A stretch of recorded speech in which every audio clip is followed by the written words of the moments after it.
Good morning, students. In social, the third unit is rights and duties of children.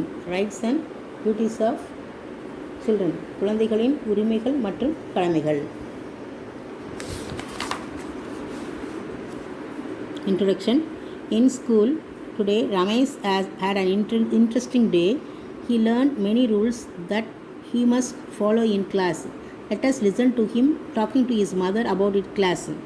பள்ளியில் ரமேஷுக்கு இன்றைய நாள் ஒரு உற்சாகமான நாளாக அமைந்தது. வகுப்பில் பின்பற்ற வேண்டிய பல விதிமுறைகளை அவன் கற்றுக்கொண்டான். அவனது வகுப்பில் நடைபெற்ற நிகழ்வுகளை தன் தாயிடமிருந்து பகிர்ந்து கொண்டதை காண்போம். First, today my class teacher has given us a list of rules that we all have to follow. அம்மாட்ட அவன் சொல்கிறான், யார் ரமேஷ் சொல்கிறான், அம்மா, நாங்கள் அனைவரும் பின்பற்ற வேண்டிய விதிமுறைகளின் பட்டியலை இன்று எங்கள் வகுப்பில் ஆசிரியர் வழங்கியுள்ளார். அம்மா என்ன சொல்கிறாங்க, தட்ஸ் குட், நன்று அப்படிங்கிறாங்க. We should not change our seats in the middle of the class time in school as it disturb others. Like this, there are so many rules, அம்மா.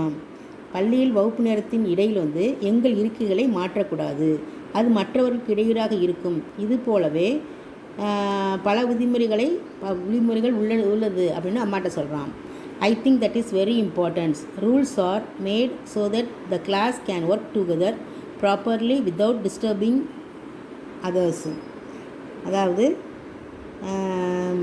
விதிமுறைகள் மிகவும் முக்கியமானது என்று நான் நினைக்கிறேன். மற்றவர்களுக்கு இடையூறு விளைவிக்காமல் வகுப்பு ஒழுங்காக செயல்படத்தான் விதிமுறைகள் உருவாக்கப்பட்டுள்ளன. I understand our teacher said the same. எனக்கு புரிகிறது, எங்கள் ஆசிரியரும் அவ்வாறே கூறினார். Do you know? நெக்ஸ்ட் உங்கள் அம்மா கேட்குறாங்க, do you know these are rules and these are rules that all citizens of the country have to follow. இந்த ரூல்ஸ் உங்களுக்கு மட்டும் கிடையாது, இந்த சிட்டிசன் குடிமகன்களுக்கு இருக்குது அப்படிங்கிறது உனக்கு தெரியுமா? நாட்டின் அனைத்து குடிமக்களும் பின்பற்ற வேண்டிய விதிமுறைகள் பல உள்ளன என்பது உனக்கு தெரியுமா? Citizens, what does that mean அம்மா? சிட்டிசன் குடிமகன்னா என்ன அப்படின்னு கேட்குறான். A citizen is a person who is a member of a country. A citizen enjoys the rights and given to him or her by the country.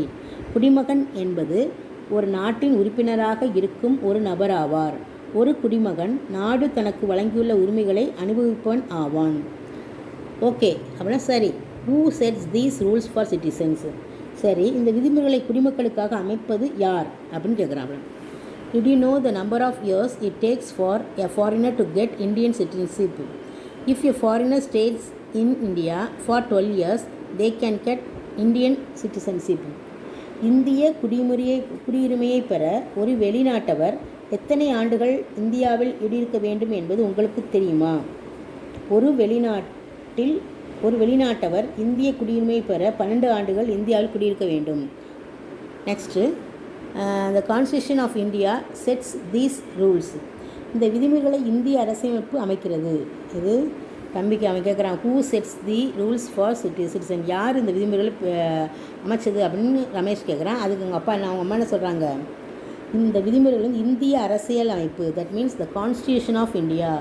இந்த constitution of இந்தியானா இந்த இந்திய அரசியல் அமைப்பு. The set of rules of a country is known as constitution.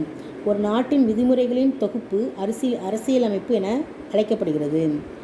The constitution lays down certain rules to help the country work together smoothly.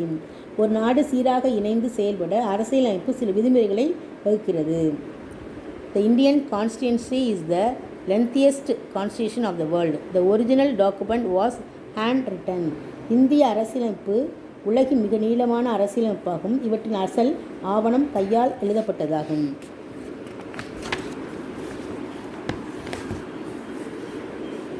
So that my teacher said, if we follow these rules, we will become responsible.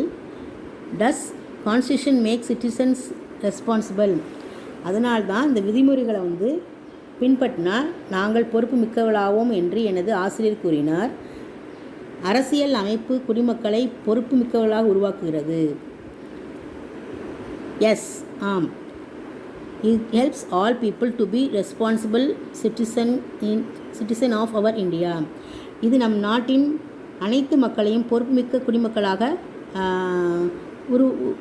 குடிமக்களாக உதவுகிறது.